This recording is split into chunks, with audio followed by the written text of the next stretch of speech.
Meron tayong mga panibagong video ngayon. Ito yung tuog tree. Napakalaki na to. Ang taas.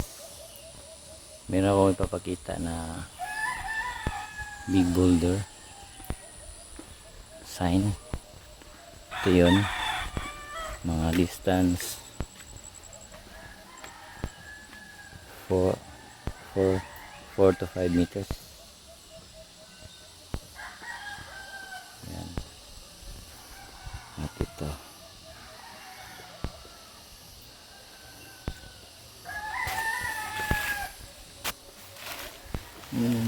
Ito yung sign ng horseshoe.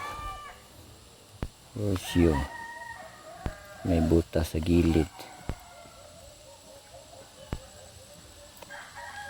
Ang pagkakaalam ko, ito travel, then mga 10 to 15 yards. Ito yun. Tapos may bitak dito. Sa pagkumpas ko nito, azimuth 45 degree.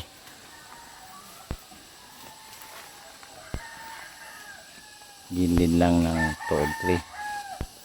Yan, tuog tree. Azimuth 45 degree. Ito. Sa pag-analysis ko, ito yun ang sapa. May sapa dyan sa unahan. Mga 10 to 15 yards. At ito yun. Ito yung sapa. Tas merong hole na dito sa gilid. Malaking hole. At ito yung isang hole na maliit.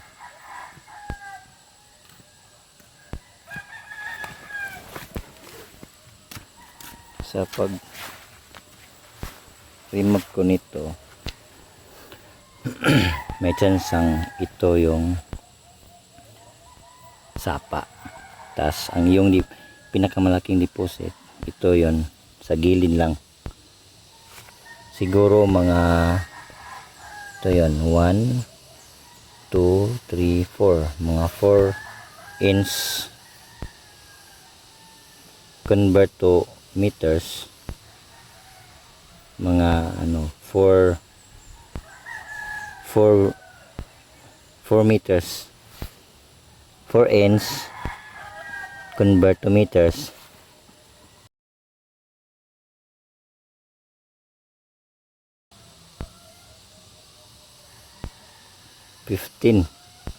12 meters far patungo dun, azimuth 45 degrees. At ito namang isa, yung pagkalam ko, ito yung giveaways, yung maliit sa gilid lang sapa din. Yan. Anong masasabi niyo mga ka bro? At ito ang pinaka-legit na sign, yung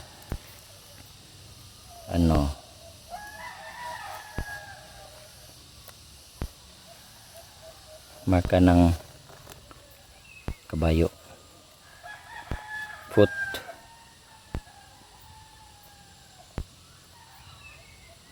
Ayun, horseshoe. Ito yung horseshoe. Yan, big boulder. Yan, malaki to. At may iba pang mga sign dito, di pa ito napansin. At yun guys, yun lang i-share ko sa inyo. Comment lang.